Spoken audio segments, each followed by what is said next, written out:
On the 9th of October 1929, a driller named Walter Coombs stood in a half-dug pit 12 miles northeast of Amarillo, Texas, watching four men work shovels into red clay that had turned, without warning, the color and texture of old mortar. The rig above them had not yet been raised. Before a Wildcat well could be spudded on the McAlester lease, a crew dug the cellar first, a rectangular pit 8 to 10 feet deep, meant to house the wellhead and catch the drilling mud below grade. Coombs had dug or supervised close to 40 cellars across Carson and Potter counties in 3 seasons of panhandle fieldwork, and he knew this caliche country the way a man knows a road he has driven without headlights more times than he can count. This ground was wrong. At 9 feet, a shovel blade rang against something flat, and the ringing did not sound like rock.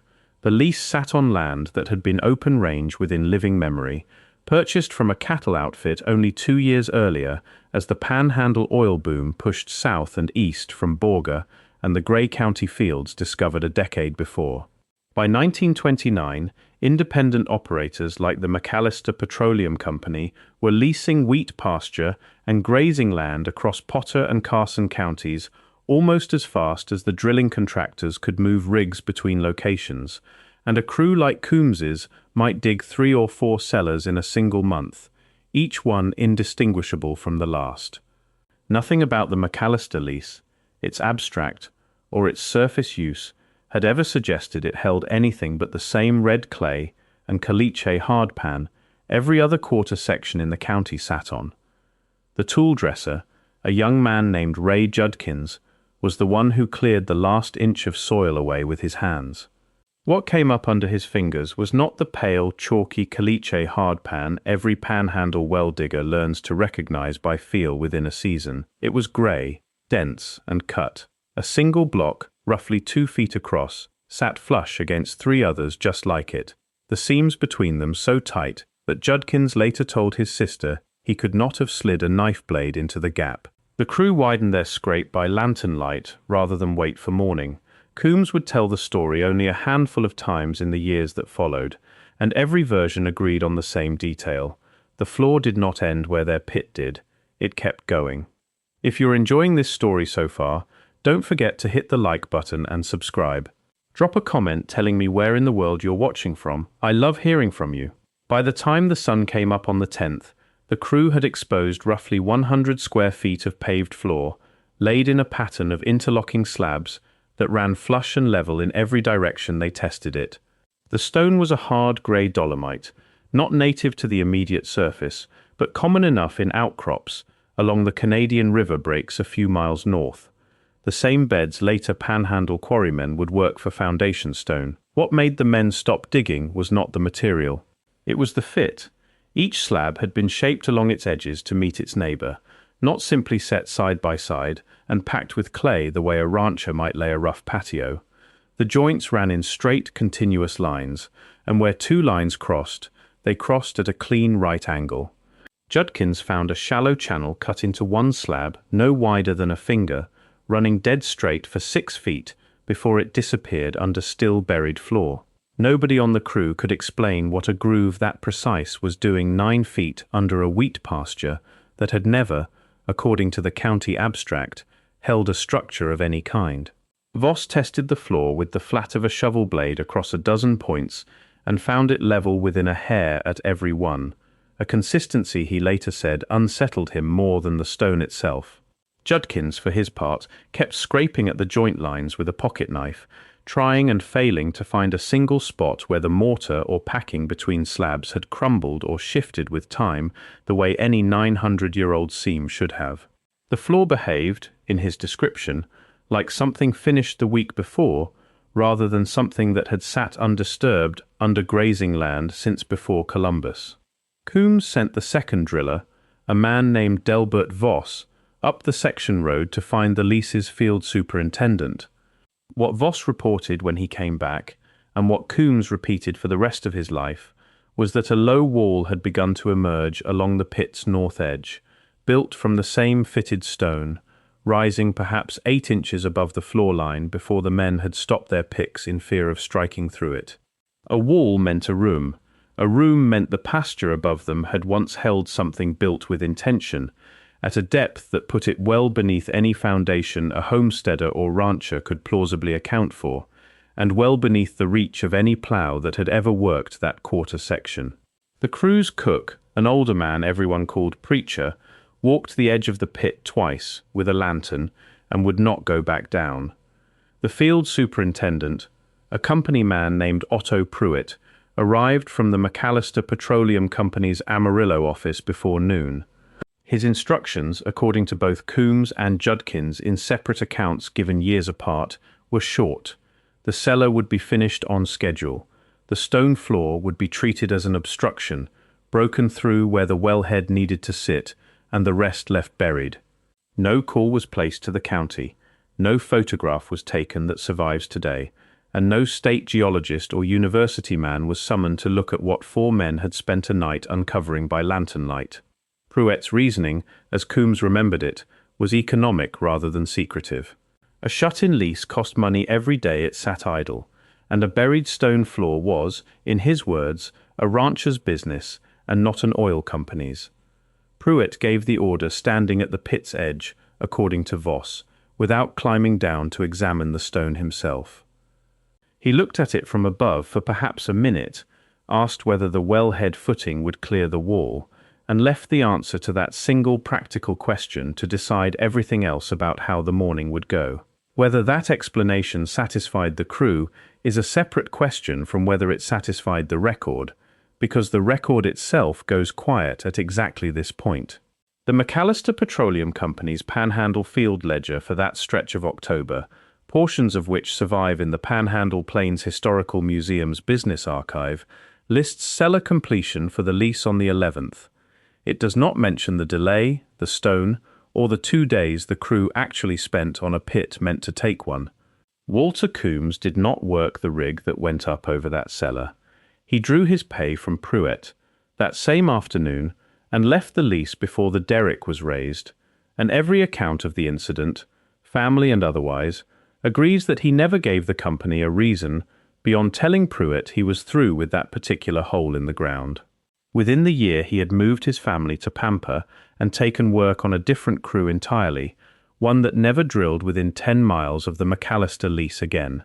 Word of the discovery did not stay contained to the rig crew for long, not in a county where oil field gossip travelled faster than the trucks hauling pipe. It reached, eventually, a man named Floyd Studer, an Amarillo pharmacist and self-taught archaeologist who had spent the previous decade walking the bluffs and creek breaks of the Texas Panhandle, documenting stone ruins left by a culture no living tribe claimed direct descent from and no textbook of the era had a settled name for. Studer wrote to the McAlester Petroleum Company's Amarillo office in November of 1929, asking permission to examine the site before further drilling disturbed it.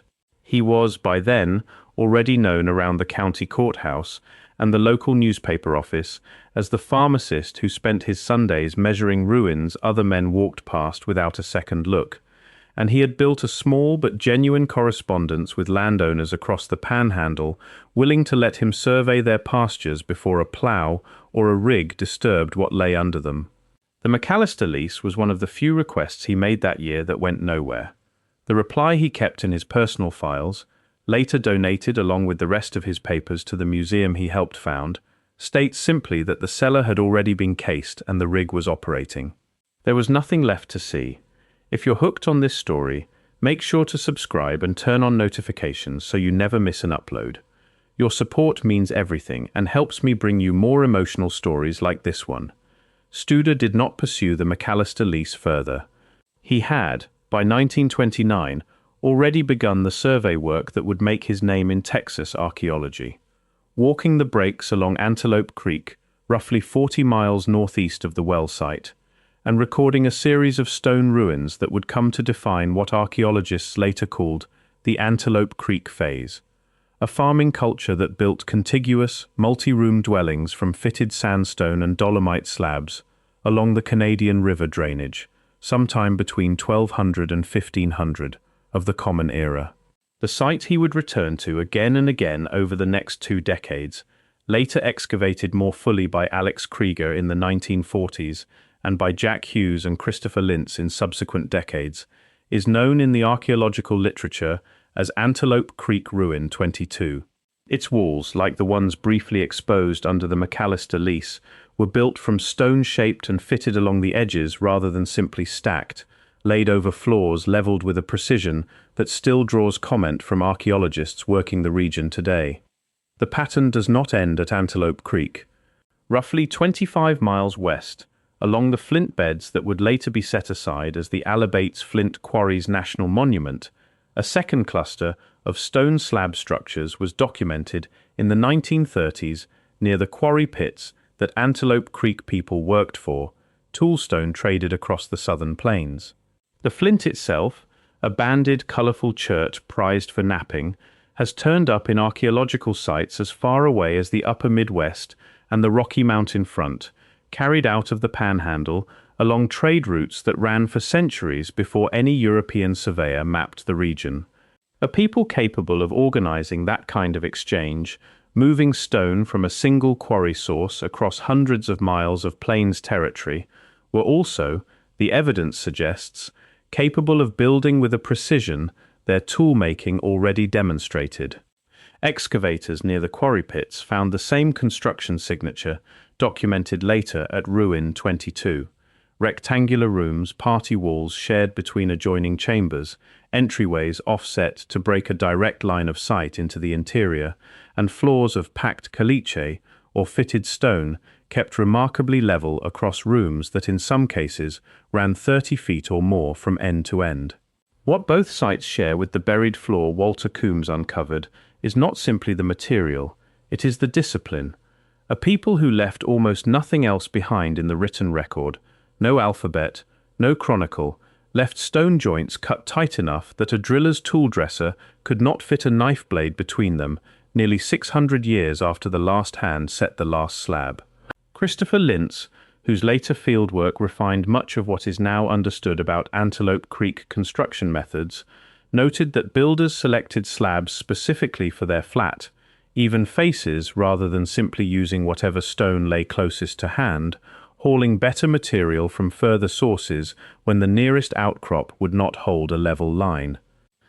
That same selectivity is the detail Judkins kept describing to his family for the rest of his life. The sense that whoever built the floor under the McAlester lease had chosen their stone the way a mason chooses stone, not the way a rancher stacks a fence line. What separates the McAlester site from Antelope Creek Ruin 22 and the Alabates cluster is depth and location. 9 feet is deeper than most Antelope Creek structures are typically found, many of which sit closer to the modern surface along eroded creek terraces. And the McAlester lease sits well south of the main documented concentration along the Canadian river breaks, closer to the flatter tableland above Amarillo than to the broken country where Antelope Creek villages are known to cluster. Neither fact rules out an Antelope Creek origin for the buried floor. Both facts mean that if the identification holds, the culture's known range extended further south and the structures it built ran deeper below grade than the excavated record currently shows. Nobody has confirmed the identification, because in nearly a century, nobody has actually excavated the site. The lease has changed hands at least 4 times since 1929, according to the county's public deed records, and each transfer carried the producing well forward without any accompanying note about what sat beneath its cellar. The stone floor Coombs found remains, as far as any surviving record indicates, exactly where his crew left it, sealed under a producing oil well and nearly a century of subsequent lease activity, its full extent unknown, because no one after that October night ever widened the pit far enough to find its edges. Not everything about the McAlester story survives only in family memory. Ray Judkins kept one object from that October night, a fist-sized fragment of the grey Dolomite slab, chipped loose while the crew widened their scrape, and small enough to carry off in a coat pocket, without anyone in the company office noticing it was gone. The piece passed to his daughter, and then to a grandson still living in Amarillo, who has shown it, according to local accounts, to at least one visiting archaeologist over the years, without ever formally donating it to a collection. It is, by every description available, an ordinary-looking piece of shaped grey stone, distinguishable from 1,000 other pieces of panhandle dolomite by exactly one detail. Along its single finished edge, the cut runs straight for its full length, without a single tool mark deviating from the line. The grandson has never submitted the fragment for formal dating or petrographic analysis, and no museum in the region lists it among catalogued Antelope Creek material. It sits, by all accounts, in a shoebox rather than a display case, a small stone object that outlasted the company that buried the floor it came from, the driller who quit over it, and the archaeologist who was never allowed to see it in place. The caliche explanation deserves its full weight here, because the cautious reading of this story is also the more common one.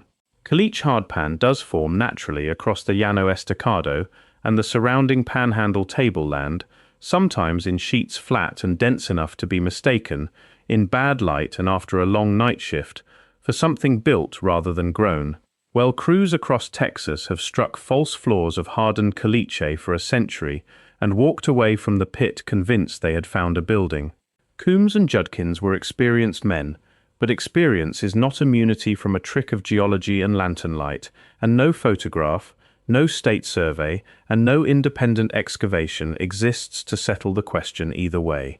That absence cuts in both directions. It means the discovery cannot be confirmed.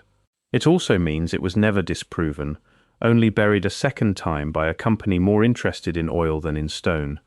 A geologist examining the fragment Judkins carried away might settle the question in an afternoon, distinguishing worked stone from natural fracture under a microscope in a way that a lantern-lit pit at midnight never could. That afternoon has not yet happened in nearly a century of the fragment's existence, and the well site itself has never been opened to a survey crew of any kind, oil company or otherwise. What the record does confirm, without dispute, is that a driller who had dug 40 cellars without incident walked off a paying job the same night his crew struck something 9 feet under a McAlester lease pasture, and that he never explained why beyond saying he was through with that hole in the ground. What it confirms is that a field superintendent chose to case a well rather than call a surveyor, and that the company ledger for those 2 lost days records nothing but a completion date. What it confirms is that 40 miles to the northeast, along the same river system, a culture with no written name for itself, built rooms out of stone, cut to the same discipline, walls fitted the same way, floors leveled with the same care, and that the last hand to set the last slab in those rooms did so centuries before Walter Coombs ever picked up a shovel. Coombs himself never went back to look, not once in the 30 years he lived after leaving that lease. His daughter, interviewed decades later by a local historian gathering oral accounts of the Panhandle oil boom, said her father would change the subject whenever the McAlester lease came up, the same way a man changes the subject away from a war he does not want to describe twice. He would talk freely about blowouts, about a derrick fire near Pampa that nearly took 2 of his fingers, about the winter he drove pipe through a blue norther with ice on his eyelashes. He would not talk about the floor. Whatever he saw by lantern light that October night stayed his own, carried to a grave in Gray County that gives no more explanation than the well site does.